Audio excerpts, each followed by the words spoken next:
order of the lowest number to the highest number. Great. Okay. Great. And I've got a story behind each one of those, which I'll try to not bore the crap out of everybody. So can I put the screen on? Never. Um, Yeah, go for it. Go ahead and let's add that to the stage, and then we'll switch views here, um, and we'll get you in there. I'm going to jump off so that way you can go into presentation mode, and we can do the dance. okay. Can everybody see that? Yeah. Yep. Yep. Go ahead and yep. You can click it right into presentation mode and see if it. That's what I'm having trouble You with. you may need to reshare your screen. Apologies. Yeah, and by the way, apparently we just went live 46 seconds ago. So, Okay. there was some prompt that it didn't like us. So, David Barry, I appreciate you being on here. I appreciate the fact that you are bringing your decades of experience as a Nomad CIO. So thank you for everything that you're about to share with us, and let's see if you can go ahead and do a screen share, and we'll get right onto this so that you can share your experience and kind of what you've seen by the numbers. There we go. So can you all see that? There we go. Now we're there we go. Can you Let see me it? remove this. Yes, we can. Okay, very good. Thanks. Well, welcome everybody that's joined the call today. This is going to be a bit of history about me and how I got to where I am today. And Mel made a comment about Nomad CIO. Yeah, I do own the domain, and that's exactly what I am. But I didn't start that way. And what I want to do is walk you through what I call the numbers and how I actually got to where I'm at. Okay, a bit about myself, so you know who you're talking to. I'm a veteran of the U.S. Navy. I started out as a cryptologic supervisor, so that'll give you a little insight that crypto was kind of like in my blood. Okay, I have an associate's degree from Westchester Community College, bachelor's from Pace. I'm married to a Dutch lady. We got married when I was living overseas. We got three kids: a junior at Marist College, a junior at Scarsdale High School, and a freshman at Scarsdale High School. I live in Scarsdale, New York, Westchester County, just outside New York City. All of my children are dual national, Dutch American, and I love to rub their nose in that because they have a free ride to the European Union. And but they constantly push back. I got a dog. The dog's name is Dutch. Surprise, surprise. As I said, I lived in Scarsdale since 2009 when I returned back to the United States after living overseas for a long time. My occupation, I'm a chief information technology M&A officer. So I deal with all sorts of, whether it's a CIO, CTO, going in for an acquisition, private equity firms, et cetera. That's what I do. I'm also on the board of Westchester Community College Foundation, which is a board that gives away scholarships to the less fortunate, those people that are in different walks of society that cannot afford to go to college. So I'm on the board that actually grants the scholarships to these students. So that's a bit of the background here. And so how did all this stuff get started? Well, my son Felix, he came back to me. This is going back when he was 8 years old. So this goes back 6 years, and he said, "Dad, I know what you do for a living." I didn't even know that he knew what for a living meant, right? And I said, "Oh yeah, so what do I do for a living?" He said, "You go to college every day." And he overheard me speaking to someone about working in all these multiple industries and multiple companies that I just felt like I was in college every day. I was learning something new, different industries, and I'll take you through what some of those numbers are all about. Okay. So, what are the numbers?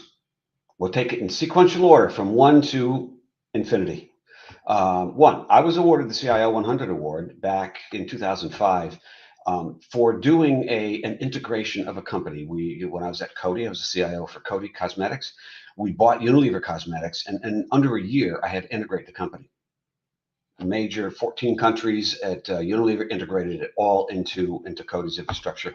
And for that, and by the way, the honor was actually awarded from the vendor who put my name forward as the CIO 100 award in 2005. So it was a real honor to kind of get that in my basket.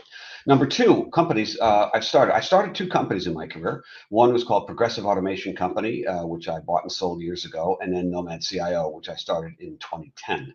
So I have two companies that I've dealt with. Again, I think it's been more fun on the Nomad CIO side of things, to be quite fair. I attended three colleges. Westchester Community College, the University of Maryland when I was in the Navy, and Pace University.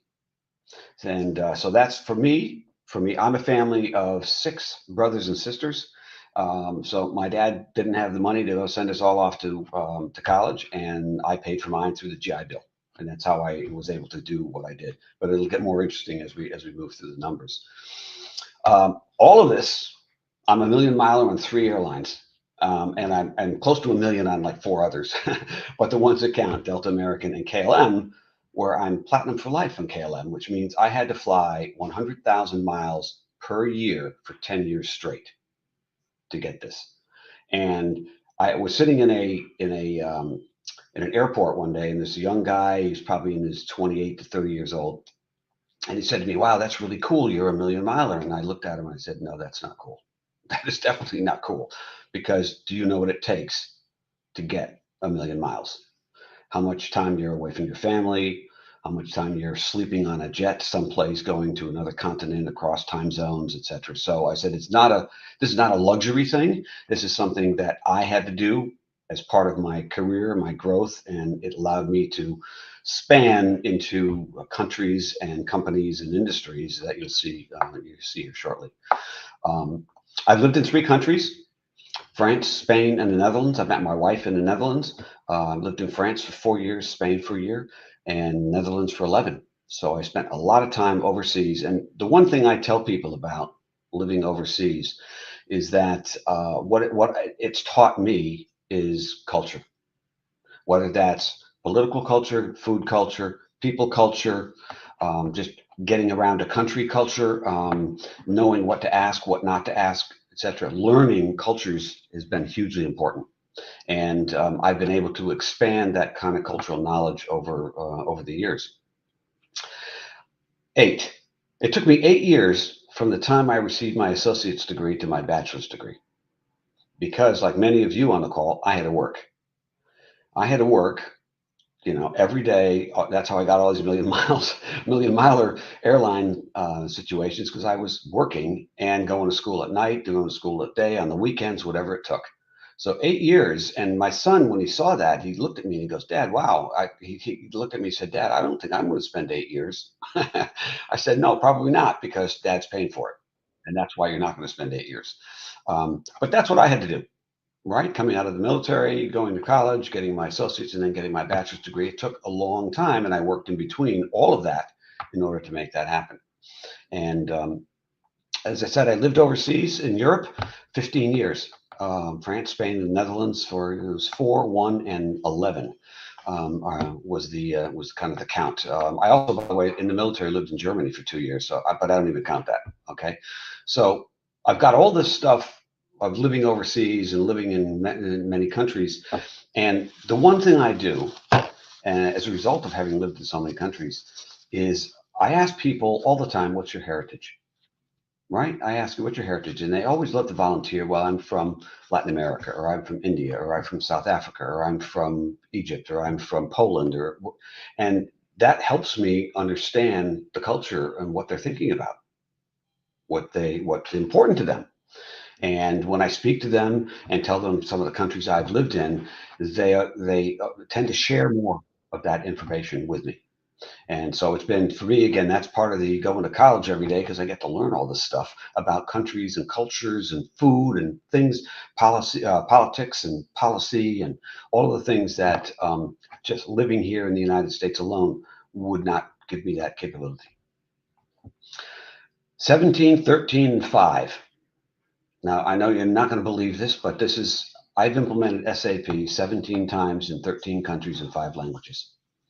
So when Mel talks about, kind of the global stuff, this is dealing with SAP in Poland, in Italy, Spain, the Netherlands, Germany, France, Canada, the UK, Mexico, Japan. I mean, all over the place. And so that itself has given me this capability to kind of think really wide. And these are in different industries, by the way. This is not all in consumer products or all in one particular industry. This covers a lot of ground in different industries, and it gives me that kind of courage to walk into different companies and say, okay, we can do this. We know how to do this. I know how to do this.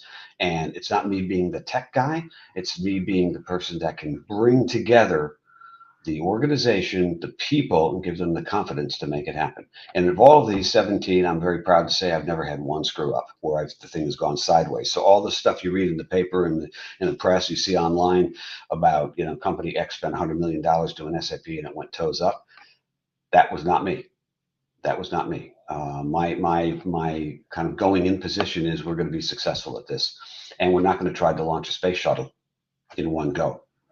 So that has been, and helping people to kind of get their arms around, that you don't have to boil the ocean in order to be successful.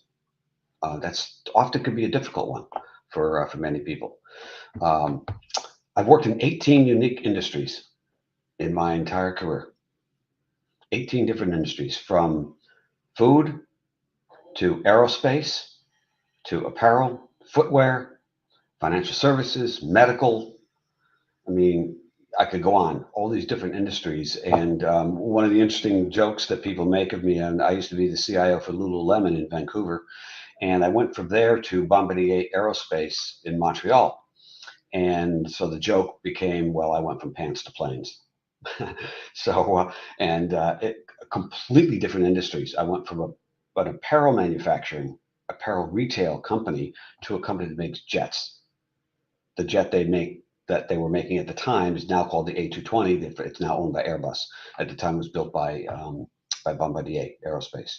So those are some of the unique industries. And again, this is where my son heard me talking about how you get into these industries and you get to learn. You get to learn. I remember sitting down with an engineer at Bombardier, and I asked him a question. I said, "How do you build a jet?" And this guy sat there with me, and he was on the QA side of things, an industrial engineer in QA, and we started talking about what QA actually means in the context of the jet. And you think about some of the things that have occurred with Boeing and what's happened to that company. This gave me a whole different perspective on what it means to have safety and quality control. And I thought I had it nailed when I was working in the food industries, because let's face it, you have something go bad in food, you can harm lots of people. And then I took on a completely different perspective in aerospace. So again, part of my learning thing was to add that to my portfolio of knowledge as I went forward. I've worked for 23 companies, 14 of those since starting Nomad CIO in 2010.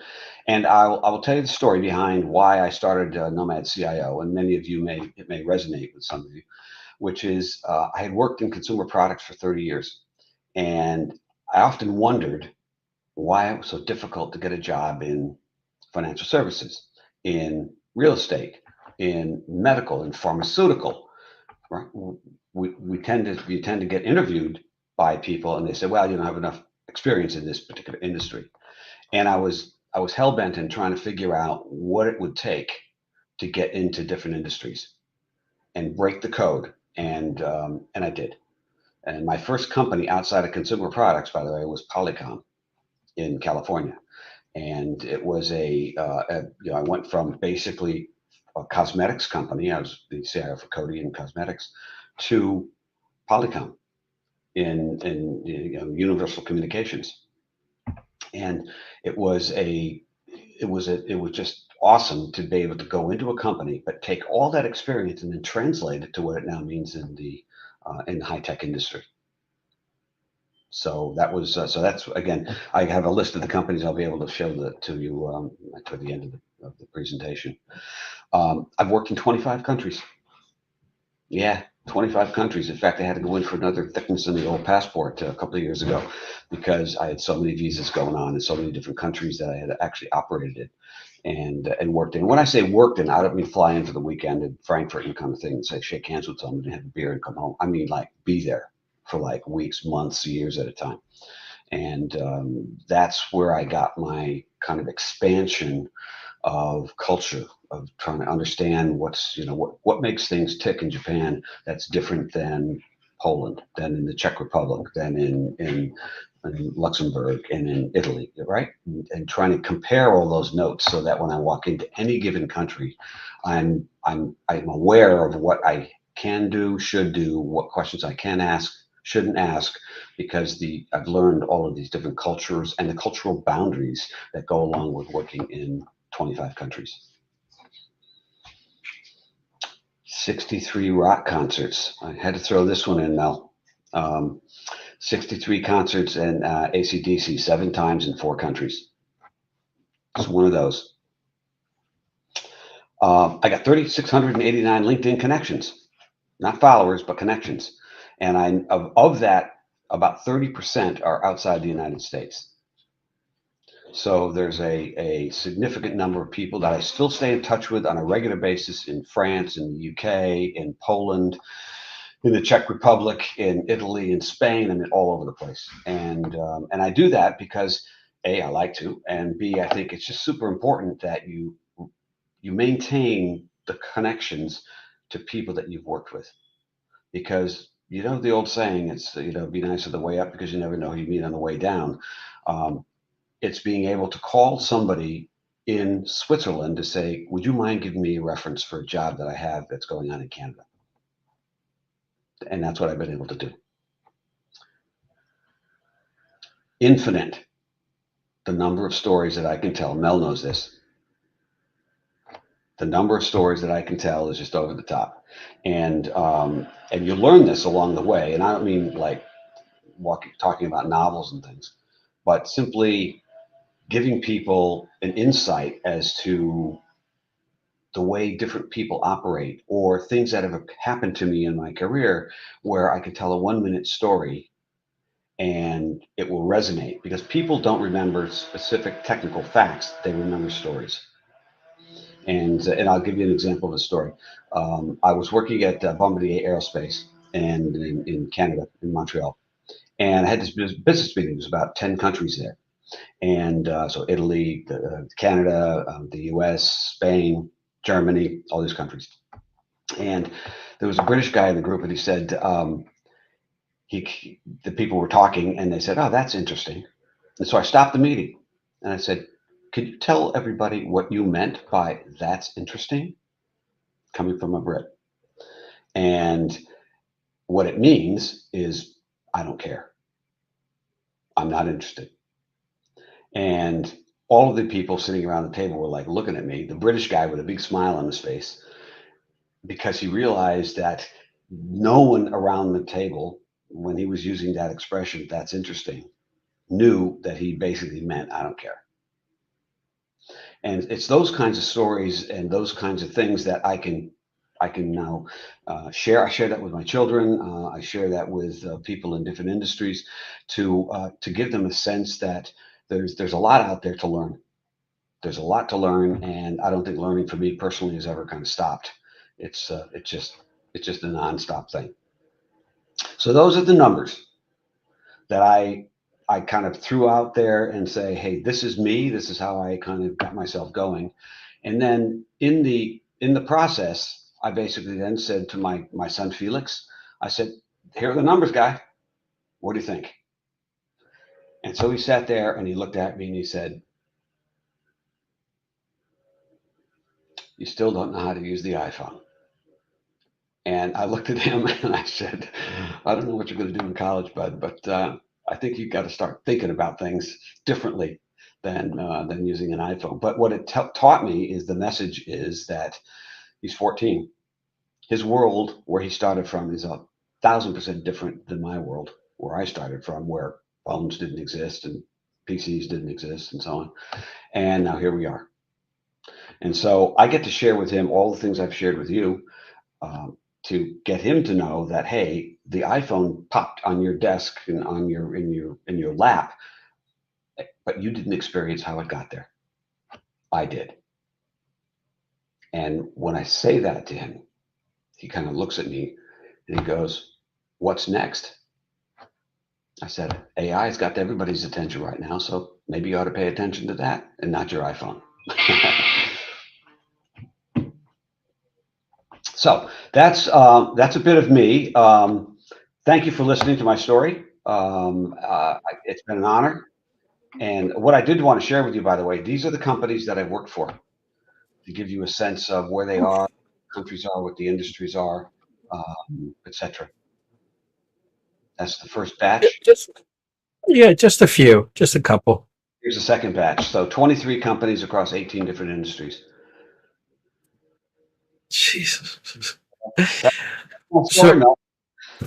I love this. I love this because there were a couple things that you covered that you answered some of my questions. Number one, right? And so before we do that, why don't we get started with one of the first questions that came up, right? Yeah. Yep. Which is, curious to know what's the secret to selling yourself to, from one industry to another, right? Forget about just one industry, right? That's hard enough, right? How do you create that val prop that say, hey, hire me? Honesty and a bit of courage. And I'll tell you a story how I got started with Polycom. I was coming out of consumer products, 30 years or whatever, and I'm on this telepresence meeting with the CFO of Polycom in 2010.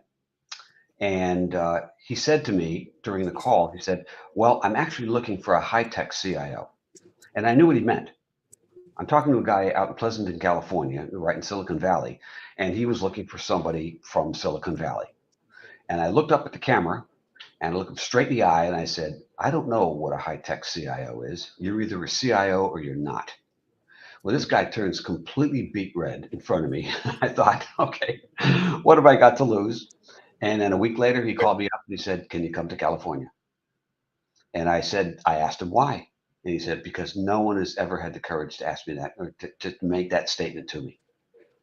And he said, and this is what Polycom needs. So I think honesty, a little bit of bravery that's what really triggered things for me and got me going. And so when I went to the second company and then the third company, and then next thing you know, people are calling me up saying, hey, I got a problem. Can you help me out? So being honest is I think is absolutely key.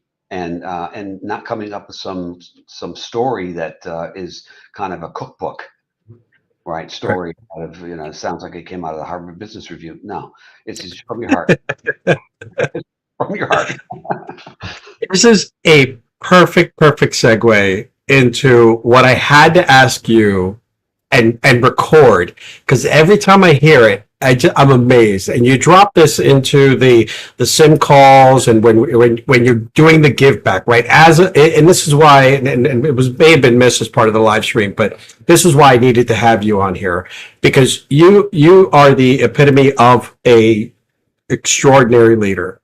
Right. You can go global and you can have multi-billion-dollar impacts on the world, but you always center yourself back and you give, right? You give in coaching or mentoring or otherwise. And there's this one beautiful piece that you talk about. And I love this, the fact that you say, just be candid and honest, right? So walk us through the scenario where you walk into an interview or the first day at work and they say, hey, what's your 30, 60, 90-day plan? My answer is quite easy. Who's got 90 days to do anything? I walk into a company and I go, I got a day to find the men's room. I got a day to meet the executive team. I got a day to meet the IT team. I got a day to figure out what the problems are. I got a day to put the plan together to figure out how to execute it. And I got a day to sell it in. Let's call it a week. That's what I do. And the other thing I do is part of this is high speed into a company. No one wants to hear 90 days. I mean, face it, guys. When was the last time you had 90 days to do anything? Right. And so getting into a company extremely fast, understanding what's going on, who are the key players, who are the decision makers, who are those that are not decision makers, who are people that are getting in the way of progress, and identifying them. Because as an independent nomad CIO, I go in with two missions. Fix the problems, and I don't want the permanent gig. And they know that. So when I walk in, they know I'm asking questions to help solve the problems, not a destination of getting the permanent CIO role. and that really helps the companies really get through it because they know I don't have any political baggage. Right. Right.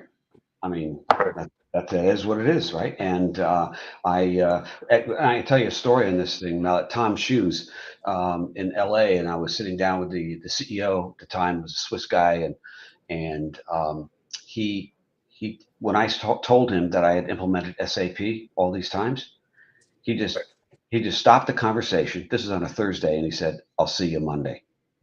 That was the whole interview because they wanted to implement SAP.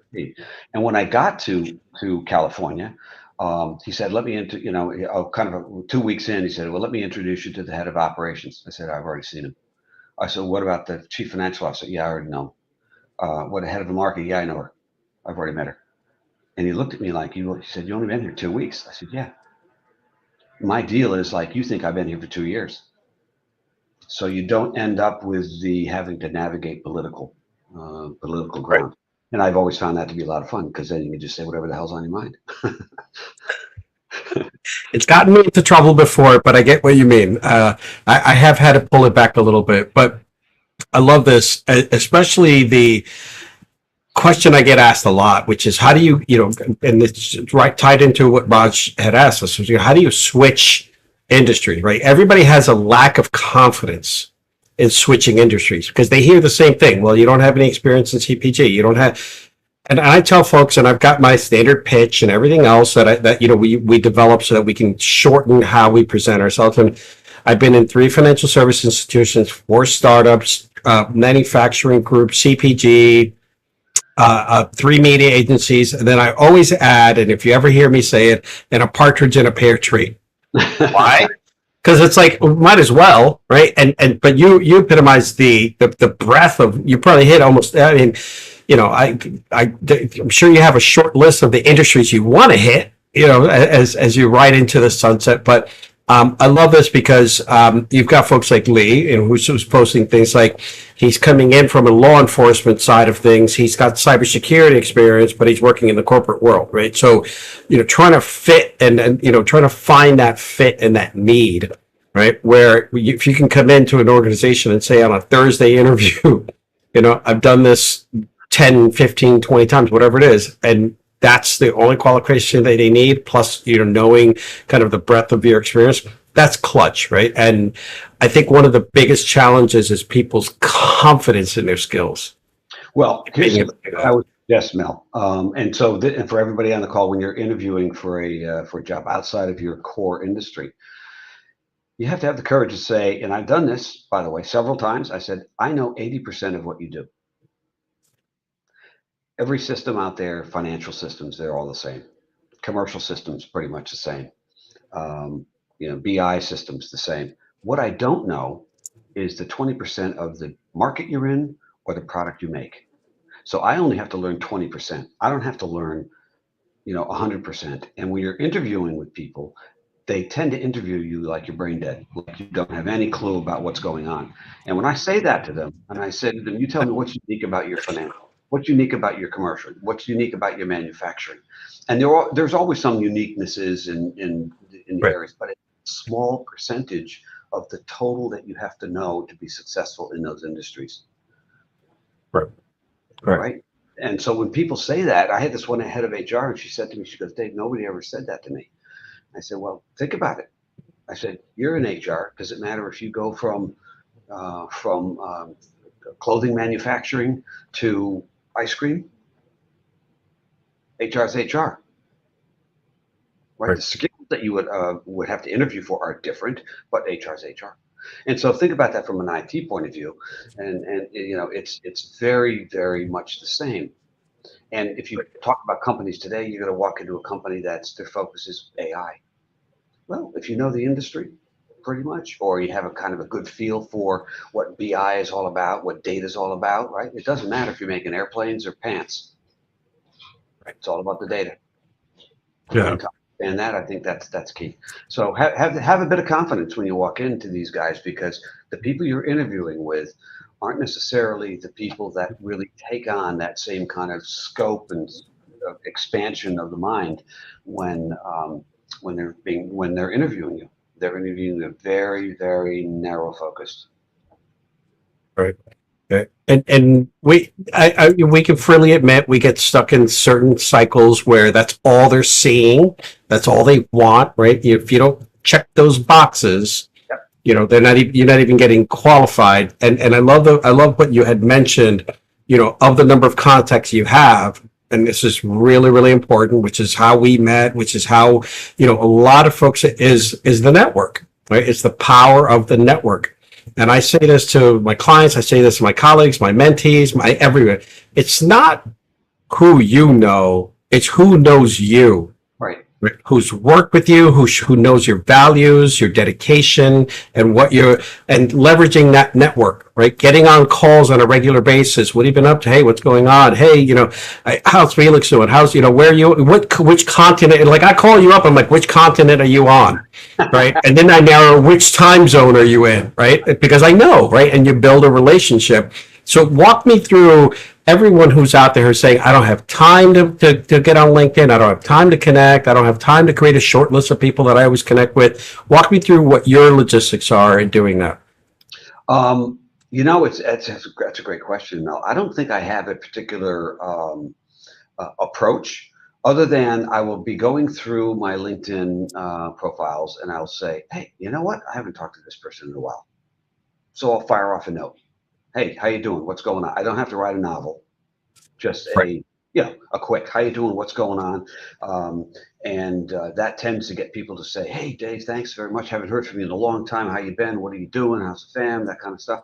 And then it sparks the conversation. Then you say, hey, have you ever heard from so-and-so, whom you both used to work for back in the day? Right. And they're working over at this company and that company. So then next thing you know, your thinking begins to expand. And so I do that I will say it's more sporadic. Sometimes I'll sit down and I'll just say, I haven't talked to this guy in like 5 years.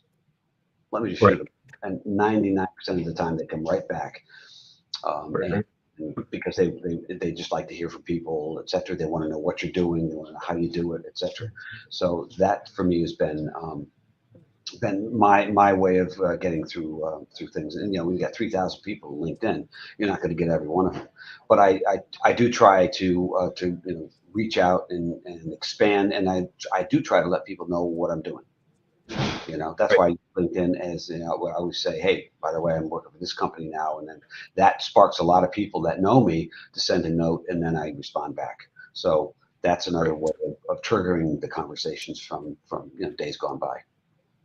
Yeah. And I have to say, having been focused on cybersecurity for quite a few years now, I just reach out to people and ask them, how are you holding up?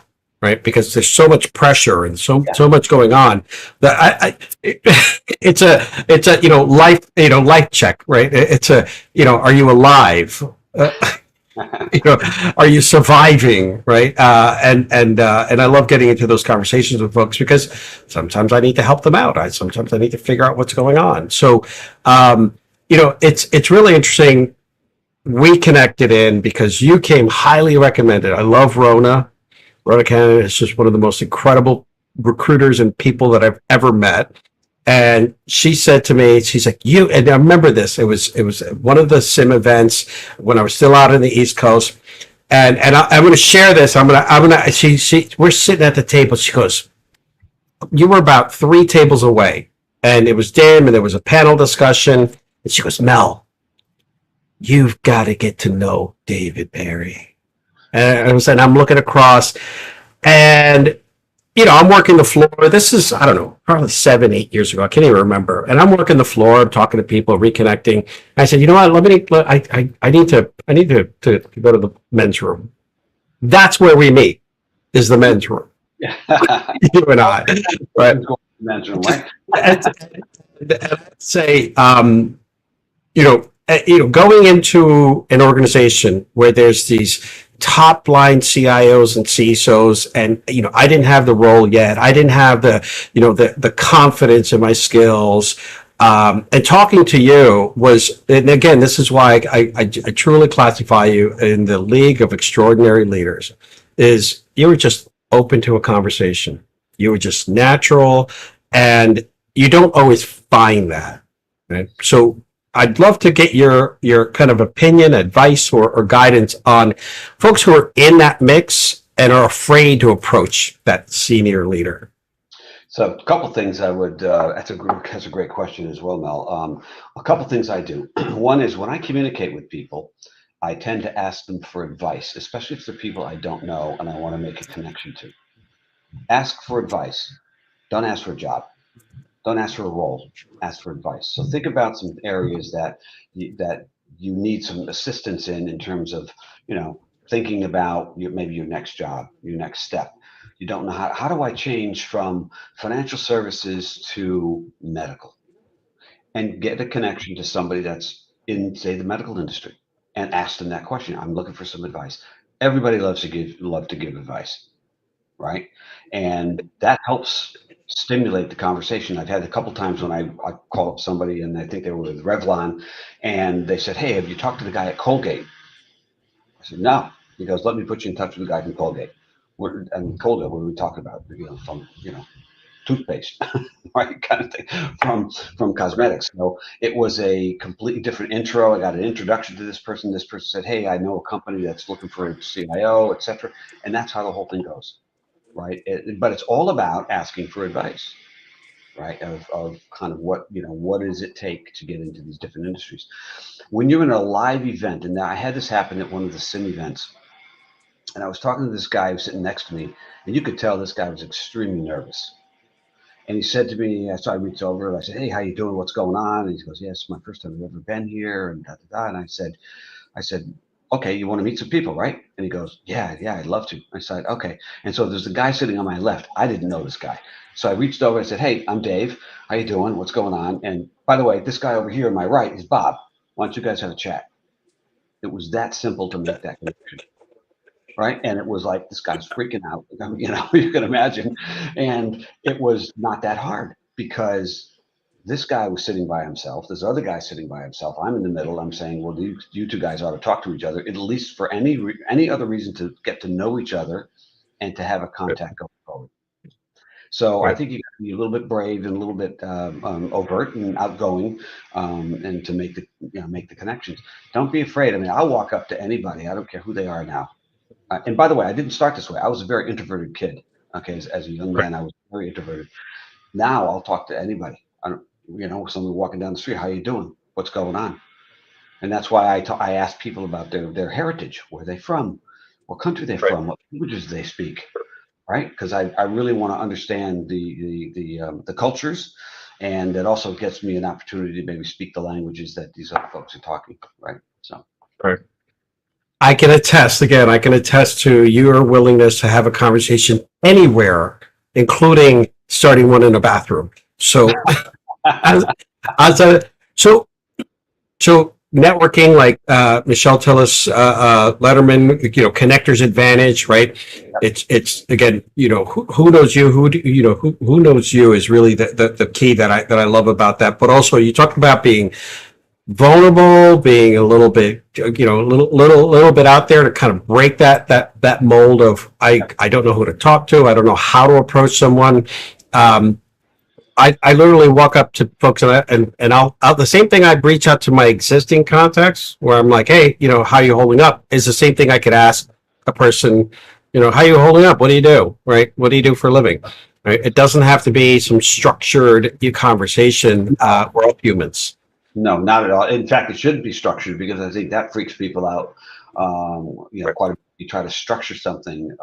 By the way, I'll share something with you. I was at Westchester Community College, and the cybersecurity professor asked me to come in and speak to the students.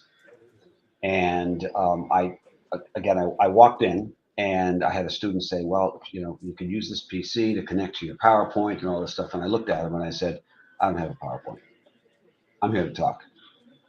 And there were 26 students from 13 countries in the cybersecurity class. And I went through my spiel, and then the professor said, "Is there anything you could tell these students that I wouldn't teach as a professor?" And I looked at the professor, and Mel, it was instant. I said, "Networking." I said, "And let me tell you what I mean by networking."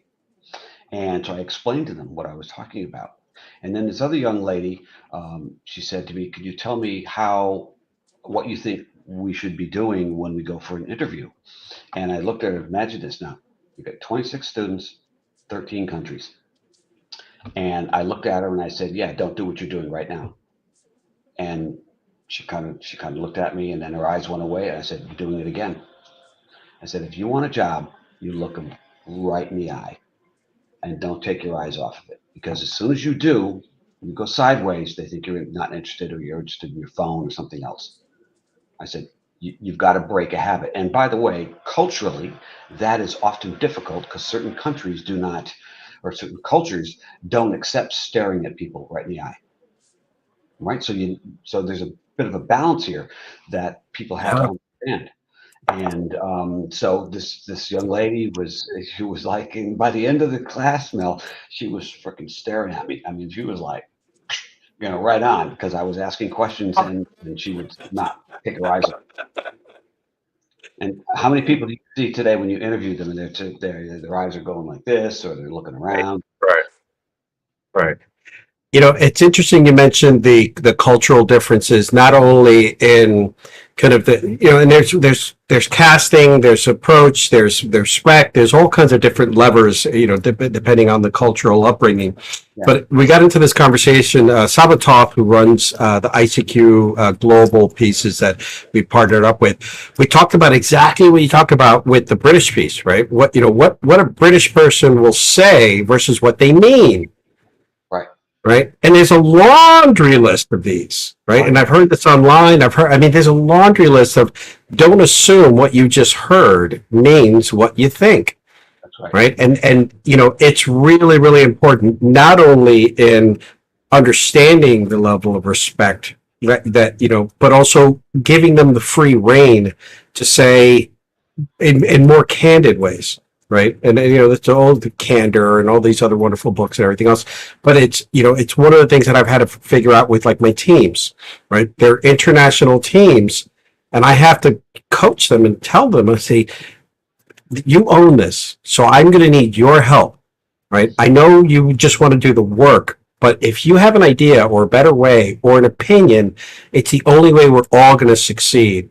So I'm going to need you to be really, really, really own the process, own the code, own the review, and especially, for example, like QA or anything else in any environment, right? When you're doing checks and balances, you have to empower them and you have to remind them over and over and over again.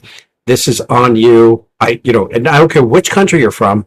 This is on you. We're working together. I'm giving you free license. Yeah. Yeah. To do it, right? And it's hard. It is hard. It is hard. By the way, I'll tell you another sidebar on this thing too. If anybody on the call that ever interviews a military veteran, that's a whole different thing.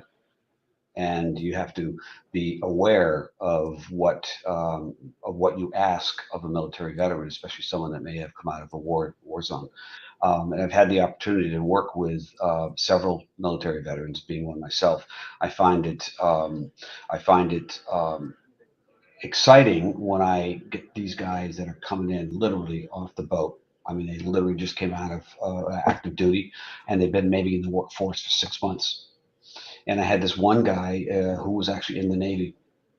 He was an officer in the Navy, and I said, "What'd you do in the Navy?" And he goes, "Yeah, I was on an aircraft carrier, and I forget what the guy said. I was like a wing guy on the aircraft carrier." And I looked at him and said, "No, tell me what did you really do?" And he got really, really pissed. And I said to him, and he's just into the civilian workforce. And I said, "Here's the story." I said, "I'm a veteran, so I can ask you this question." I said, "But if Right. me asking you that question will get you all wound up and razzled, you'll never get a job." Because Right. I'm saying it intentionally. Someone may say it unintentionally, and Right. you're pissed, and you're never going to get the job. So there's a different mindset. Again, that's probably under the guise of another cultural piece that Right. that along the way of dealing with again, different cultures, and coming out of the military definitely is a different culture, especially coming out of an active war zone. Right. Right. I love that example. And as you were talking, there's been a massive shift in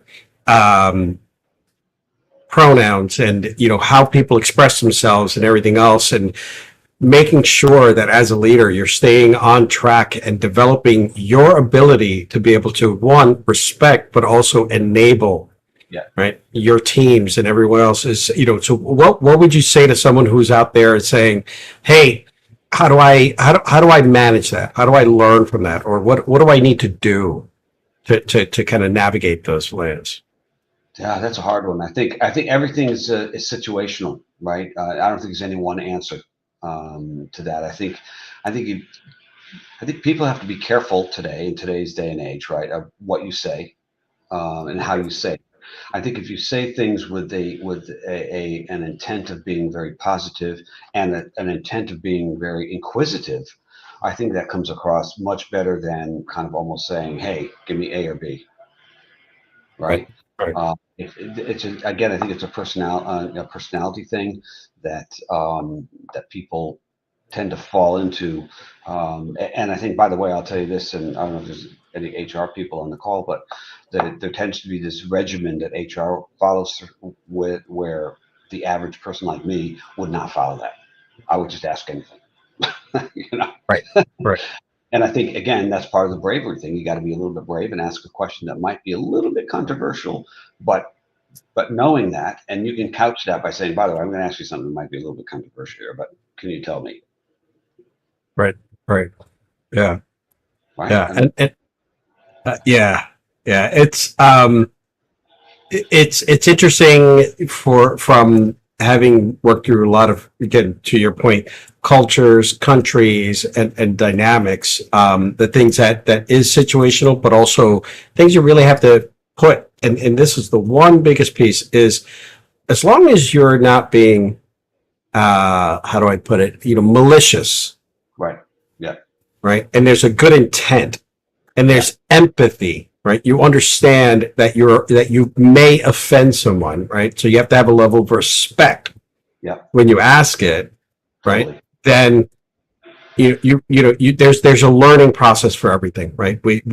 Whether it's Black Lives Matter, whether it's Hispanic Heritage Month, whether it's a non-binary, you have to grow, you have to learn, and you have to respect, right? Yeah. So Yeah.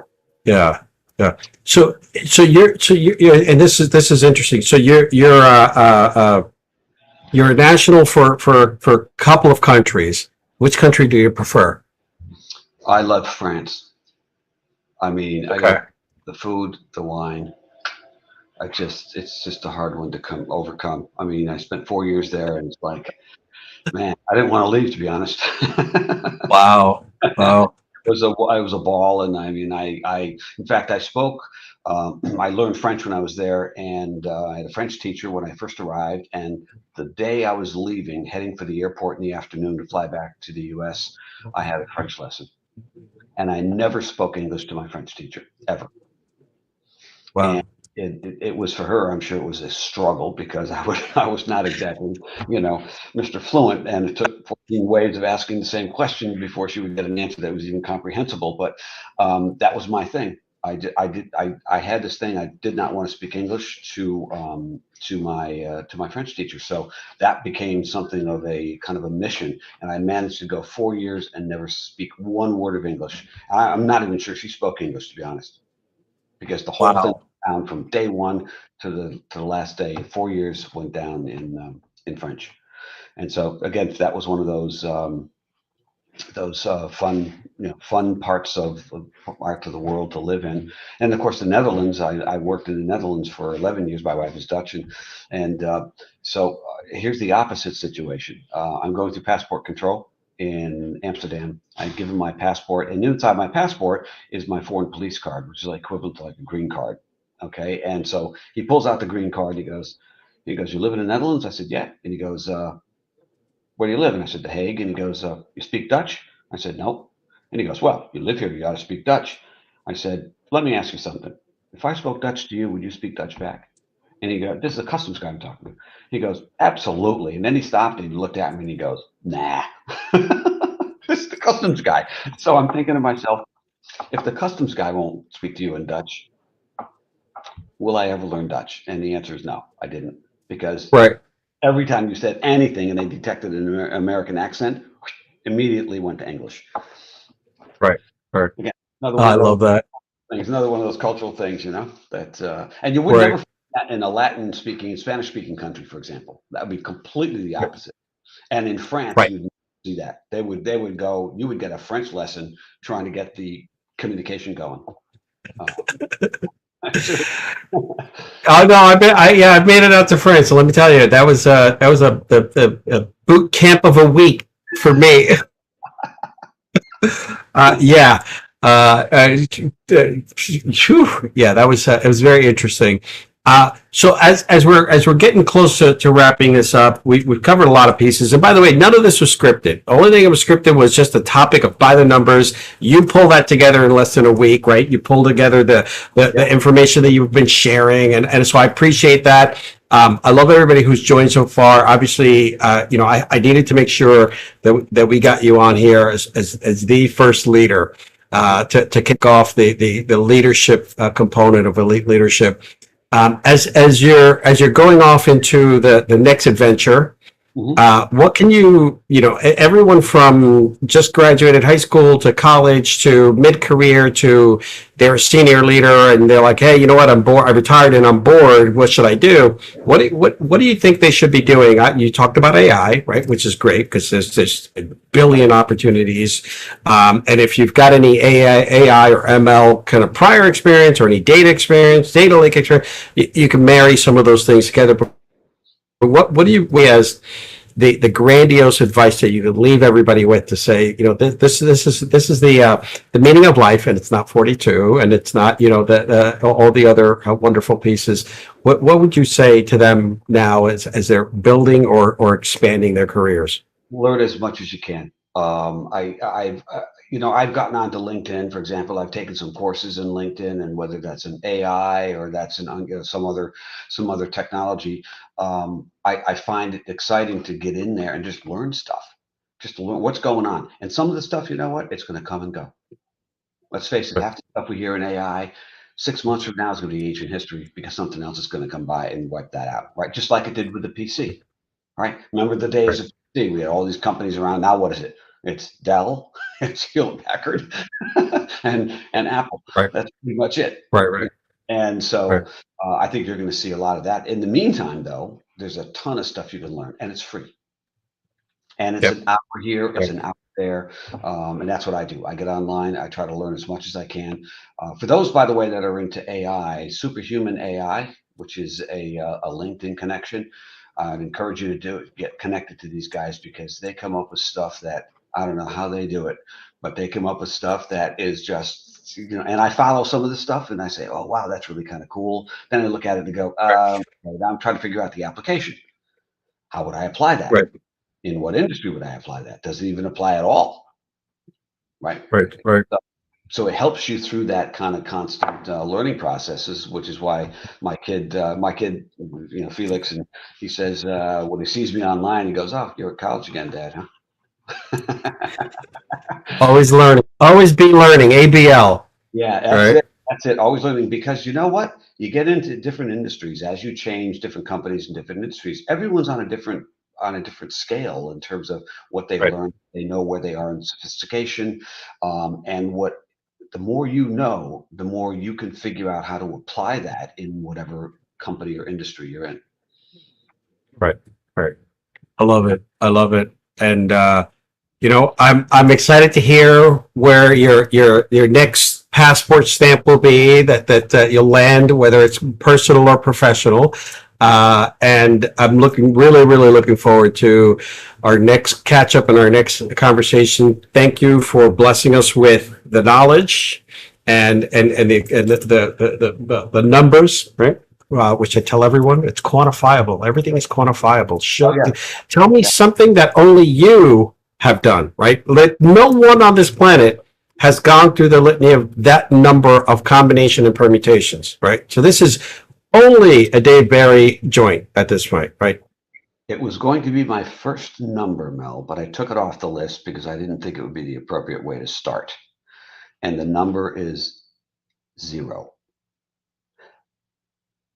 the number of graduations that I attended for myself. Yeah.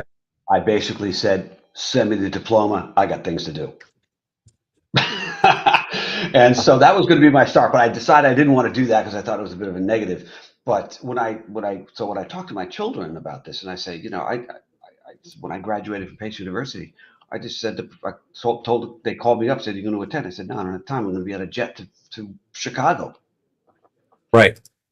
I don't have time," and send me the diploma, which is what they did.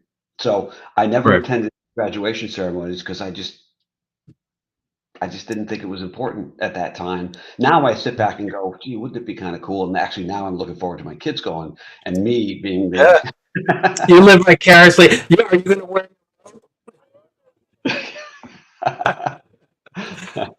Thanks again. This is incredible. I'm really looking forward to our next catch up, our next meeting, whether it's the SIM MIT call or otherwise. I'm sure there's a lot of people out here who are at a point now in their career that can take tons of this that you've shared with us and use it. Stay blessed, and I will honestly just some of the best advice I think, and I'm going to try to see if I can get this working over here, but really just showcase you, right? And I love the stance that you have in. Let me see if I can get this working. Of course I can't. But the stance that you have on your site is probably one of the best ones I've seen, right? Where you're just there. You're like, put me in, coach, or you're either the coach or you're ready to play, right? And I'm like, I love that. So thank you. Stay blessed, and I will talk to you soon. Great. Thanks everybody for joining. Appreciate it. Okay. Thanks, Mel. Thank you. All right. Bye. Thanks. Bye.